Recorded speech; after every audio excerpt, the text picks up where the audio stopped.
Welcome back to our last class और master class freelancing की। Because इस class में हमने ये चीज देखनी है कि भाई हमने जितनी चीजें की उनको हम यूज कहाँ करें, यूटिलाइज कहाँ पर करें और हमारे पास काम किस तरह से होगा, फ्रीलांसिंग का ओवरऑल काम कहाँ से पकड़ना है, किस साइकिल से हमने काम करना है। वैसे मैं एक चीज कहूंगा यहाँ पे कि जितना हमने कोर्स किया, जितनी चीजें हमने कंप्लीट की हैं, ये बहुत ही कह लें कि मिनिमम लेवल पे थी। जब तक आप खुद नहीं करेंगे, ठीक है, जब तक आप खुद रिसर्च नहीं करेंगे, रिसर्च वर्क के ऊपर नहीं रहेंगे, ये बहुत मिनिमम लगेगा आपको। अब मैं क्या करता हूँ, यहाँ पर आपको चीजें बताता हूँ किस तरह से आपने क्लाइंट ग्रैब करना है। सबसे पहले एक माइंडसेट आपने रखना है अपना कि जब भी आपने क्लाइंट को रीच करना है तो उसकी रिक्वायरमेंट देखनी, रिक्वायरमेंट क्या है। अब ईमेल मार्केटिंग में हमने देखा किस तरह से हम क्लाइंट यूज करते हैं, मैंने आपको प्रॉपर टूल्स भी बताया, ठीक है। आप उन टूल्स को यूज भी कर सकते हैं, आप खुद से भी सर्च कर सकते हैं, एआई का दौर है, हर एक चीज आप खुद से कर सकते हो। लेकिन यहाँ पर अब सीधी बात है कि आप किस माइंडसेट से लेके चलेंगे। उस माइंडसेट को यूज करने के लिए आपको इस 3 चीजों का पता होना लाजमी है।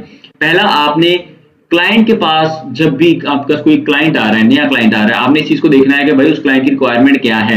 डायरेक्ट एज अ फ्रेशर अक्सर लोग ये गलती कर जाते हैं कि फ्रेशर होते ही वो क्या करते हैं कि पहले उसको कहते हैं भाई हाँ इतने पैसे लगेंगे, डायरेक्ट पेमेंट पे आ जाते हैं। पेमेंट पे नहीं आना आपने बहुत मिनिमम लेवल पे बापा उससे सारी चीजें पूछनी है जो उसकी बेसिक नीड्स है कि सर आपको क्या चाहिए, कौन सी चीज आपको चाहिए। आप पहले देखें, आप कर सकते हैं या नहीं कर सकते। फिर किसी एक्सपर्ट की राय, किसी एक्सपर्ट से राब्ता करें कि सर ये एक प्रोजेक्ट आया है, हमने इसके ऊपर वर्क किस तरह से करना है, ताकि वो आपको बेहतर गाइड करे कि बेटा इतना काम होगा और इतने आपको पे करने पड़ेंगे। अगर आप किसी और से करवाते हो या खुद करते हो, इतने माह का ये काम है, क्योंकि क्लाइंट ने अपने लिहाज से तो एक सर्टेन अपडेट रखी होगी, ये आपने चीज लाजमी करनी है। और हाँ, एक और चीज, आपने क्लाइंट से रफ एस्टिमेट उसका लेना है कि आप मुझे अपना रफ एस्टिमेट बताएं, ठीक है। अब एक दूसरी चीज पे आ जाते हैं कि चलें, आपको पहली चीज क्लियर होगी कि क्लाइंट रिक्वायरमेंट। अब दूसरा जो हमारा पॉइंट है वो ये है कि आपने ये चीज देखनी है कि भाई आप क्या सेल कर रहे हो, what are you selling right now. आपने सबसे पहले इस चीज को देखना है कि आप सेल क्या कर रहे हो। आपने 3 पैकेज में अपनी सर्विसेज डिवाइड करनी है। पहला बेसिक, दूसरा स्टैंडर्ड, तीसरा प्रीमियम। अब बेसिक जो होगा उसमें आप सबसे लो लेवल, जो आपका सबसे लो लेवल वाला काम है वो कर रहे हो, ठीक है। आप अपने काम का जो आपका 1 दिन में काम हो जाए या 2 दिनों में काम हो जाए, आप उसको बेसिक रख लो कि सर मैं बेसिक, ये बेसिक कैटेगरी में आ रहा है, ठीक है। अब जो काम आपका 2 दिन से ऊपर जा रहा है या 3 दिन, 4 दिन या 5 दिन या 1 हफ्ते में जा रहा है, उसको आप कर ले स्टैंडर्ड पे कि ये भाई ये स्टैंडर्ड है, ये काम मेरा स्टैंडर्ड है, इसको मैं स्टैंडर्ड पैकेज में रखूंगा। अब स्टैंडर्ड पैकेज आपने किस तरह से रखना है मैं आपको वो चीज बताता हूँ। चलिए अपनी स्क्रीन पे चलते हैं, ये चीज मैं आपको बताता हूँ। स्टैंडर्ड के बाद जो हमारा नेक्स्ट है उसके बाद आता है प्रीमियम। आपका 1 हफ्ते के बाद वाला होगा, जिसमें 1 हफ्ते से ज्यादा टाइम आपको लग रहा है, वो आपका प्रीमियम में आ जाएगा। आपने उस पैकेज का चार्ज करना है प्रीमियम लेवल पे। चलिए अपनी स्क्रीन पे चलते हैं, स्टार्ट करते हैं। अच्छा, सबसे पहले मैं यहाँ पर क्या करूंगा कि पेंट ओपन करूंगा, ठीक है। मैं पेंट ओपन करके यहाँ पर 3 पैकेजेस बना दूंगा। अच्छा, यहाँ पर अब मैं क्या करता हूँ कि यहाँ पर मैं 3 बॉक्सेस बनाता हूँ, 1, 2 और 3। ये लें, थोड़ा सा बड़ा बन गया, अवॉइड करिएगा। ये लें, यहाँ पर हो गया। अच्छा, अब पहला जो है वो उसके ऊपर मेरे कितने दिन लग रहे हैं जी, मेरे पहले लग रहे हैं 2 दिन, ठीक है। इनको मैं डेज कहूंगा, ये जो स्टिक्स हैं ये 2 दिन लग रहे हैं। फिर तीसरे के ऊपर लग रहे हैं मेरे लाइक दूसरे के ऊपर लग रहे हैं मेरे कुछ 7 दिन मैं कर लूंगा, ठीक है। यहाँ पर मैं कर लूंगा 7, ये ले मेरे 7 दिन लग रहे हैं जी। यहाँ पर इसके ऊपर, इस प्रोजेक्ट के ऊपर मेरे 7 दिन लगेंगे, तो मैं इसको कितना पे करूंगा। और एक है जो कह लें काफी प्रीमियम लेवल पे है, काम ज्यादा है, ठीक है, टाइम कम है लेकिन काम भी ज्यादा है, ठीक है, एक्सपर्टीज ज्यादा चाहिए उसमें, लाइक छोटे छोटे हर्डल्स हैं, मैं इसको थोड़ा इंक्रीज कर रहा हूँ क्योंकि ये मैं जैसे आप यही एग्जांपल लें कि ये आपके दिन है, ये जो इसके अंदर जितनी भी मैंने जो स्टिक्स बनाई है ये आपके दिन है। अब आपने पैकेज को कैसे अपने मॉडिफाई करना है मैं आपको बता दूं।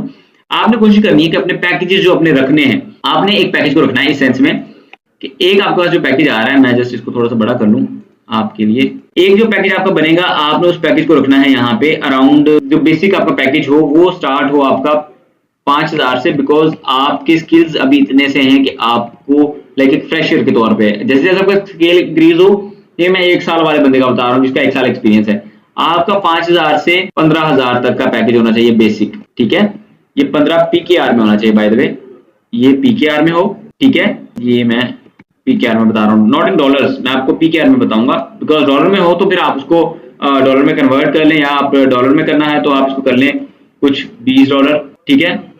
$20 मैं डॉलर्स में बताता हूँ, $20 और ज्यादा से ज्यादा कुछ $35, ठीक है। ये आपका एक बेसिक प्लान होना चाहिए आपके क्लाइंट के लिए। इसको थोड़ा सा मैं इंक्रीज कर देता हूँ, ये लें। आई होप सो कि यहाँ तक आपको क्लियर हो गया। नेक्स्ट, अब नेक्स्ट जो आपने पैकेज रखना है वो रखना है अराउंड, जो इसमें ज्यादा दिन लग रहे हैं वो आपने स्टार्ट करना है। स्टार्ट आप जहां से मर्जी करें, आपने उसको तकरीबन मिनिमम जो रखना है, मिनिमम रखना है आपने $40 से अराउंड कुछ $60 और $70 कर लें, ठीक है।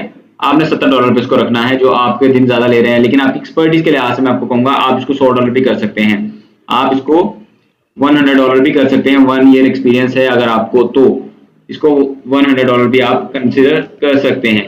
अब जो इसके अलावा है जो हमारा अगला पैकेज है वो बेसिकली किस तरह से होगा, जिसको आपने लाइक कह आपको सबसे ज्यादा दिन लग रहे हैं, उसको आप स्टार्ट ही करें तकरीबन $50 से मिनिमम। अगर कोई क्लाइंट आपके पास ज्यादा आपको जरूरत है और काम इतना नहीं है लेकिन फिर भी दिन ज्यादा लगने या दिन कम है, तो आपने उसको देखना है कि वो किस लेवल का है। आपने स्टार्ट करना है $50 से, आगे आप गोस ऑन लाइक $200 कर लें, ठीक है। $50 या $100 कर लेते, तकरीबन $100 कर लेते हैं, ठीक है। $100 से $200 और $200 से भी आप इंक्रीज कर सकते हैं अगर क्लाइंट आपको अच्छा पे कर रहा है, तो जितना मर्जी आप कर लें। चले मैं इसको कुछ भी एज ए लिमिट नहीं दूंगा, मैं इसको ऐसे स्टार्स दे दूंगा, लाइक जितना मर्जी आप इसको इंक्रीज करना चाहें कर सकते हैं, ठीक है। तो यहां तक थी हमारी जो चीजें जो बेसिक हमारे पास आती हैं, ठीक है।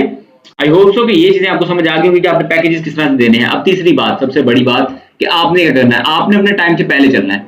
क्लाइंट को कभी भी आपने उसकी टाइम ड्यूरेशन नहीं देनी है। आपने टाइम किस तरह से देना है क्लाइंट को, मैं आपको चीज बताऊं कि आपने क्या करना है कि अगर आपका ये काम, ये वाला काम, ठीक है, इसको मैं थोड़ा सा, ये वाला काम कुछ मेरा लाइक कह लें कि 3 दिनों में या 3 दिनों का काम है ना, तो मैंने इसको कंप्लीट करना है तकरीबन 2 दिनों में। 2 दिनों में मैं इसको कंप्लीट कर दूंगा, 2 दिनों में इसको कंप्लीट करके मैं क्लियर करूंगा। लेकिन क्लाइंट से मैं कितने दिन लूंगा, क्लाइंट से मैं लूंगा अराउंड 4 दिन। 4 दिन क्लाइंट से, 3 दिन अपने लिए, ठीक है। अब इसके बाद 3 दिन वैसे होते हैं, आपको पता है कि 3 दिन लग रहे हैं, क्लाइंट से 1 दिन एक्स्ट्रा ले और काम 1-2 दिन पहले करके दें उसको, ठीक है। अब फिर नेक्स्ट जो डेट हो, कोशिश करें कि आपका डेट से पहले काम हो जाए, क्लाइंट आपके कंफर्म हो जाएंगे, लॉन्ग टर्म चलेंगे और आपके रिव्यूज अच्छे बनेंगे। फिर हमारे पास आता है अगर कुछ 1 हफ्ते का काम है, तो आपने उसको तकरीबन 4 दिनों के अंदर कंप्लीट करना है। कोशिश करने 4 दिनों में या 5 दिनों में उसको कंप्लीट करें। क्लाइंट को कितने दिनों में आपने जो क्लाइंट के दिन है तकरीबन अगर वो 7 दिनों का है, ठीक है, उसको आपने कंप्लीट करना है 4 से 5 दिनों में। क्लाइंट से कितने दिन लेने हैं आपने, अराउंड 10 दिन। उसे कभी 10 दिनों में अगर मैं कर दूं तो कोई इशू तो नहीं है, लेकिन अगर क्लाइंट को अर्जेंटली चाहिए तो ठीक है, लेकिन आप 10 दिन माइंडसेट रखें। अगर क्लाइंट के मुझे इतने टाइम में चाहिए, अगर टाइम की आपके पास लिमिट नहीं है तो उसको 2 दिन या 1 दिन एक्स्ट्रा दें। चले 7 से आप 8 कर लें कि 8 दिनों में आप कर दोगे, लेकिन वैसे उसको कहें, ये चीज लाजमी कहें कि सर मैं इसको जल्दी कर दूंगा, ठीक है, ये कर दूंगी। अब जो नेक्स्ट है उसको तो आप चाहे जितना टाइम देंगे, जो भी आपकी एक्सपर्टीज के लिहाज से, उतना ही वो अच्छा जाएगा। तो इसको तकरीबन 10 दिन का अगर टाइम है इसके पास, ठीक है, तो आप इसको कंप्लीट करें, 10 दिनों के अंदर ही कंप्लीट करें, लेकिन अच्छा काम दीजिए। क्वालिटी ऑफ वर्क मैटर करता है, एक बात याद रखिएगा कि क्वालिटी ऑफ वर्क आप प्रोवाइड करें, 10 दिनों में इसको कंप्लीट करें और क्लाइंट को भी 10 दिन ही दें कि 10 दिन है तो 10 दिन ही हो, ठीक है। क्वालिटी ऑफ वर्क के साथ आपने काम करना है, आपने चीजों को दोबारा से चेक करना है, रिविजन ना आए आपके पास, इस चीज का आपने खास ख्याल रखना है, क्लाइंट की रिक्वायरमेंट को अच्छे से समझना है। अब जो भी चीजें वो भी हम इसमें ऐड ऑन करते हैं। Okay, so I hope so कि यहाँ तक आपको क्लियर हो गया होगा। ये थी हमारी पाइथन की master class. I think so कि सारी चीज़ें आपको क्लियर हो गई होंगी। सो हमारी फ्रीलांसिंग की मास्टर क्लास के अंदर हमने चीज़ें देखी हैं। आई होप सो कि ये सारी चीज़ें आपने अच्छे से देखी होंगी, अच्छे से समझी होंगी। मिलते हैं हम नेक्स्ट क्लास में या नेक्स्ट जर्नी में जो आपने अभी स्टार्ट करनी है। तब तक के लिए अपना ख्याल रखें और क्लासेस को कंटिन्यू रखें और जो आपने स्किल्स हैं उनमें ग्रो करते जाएं।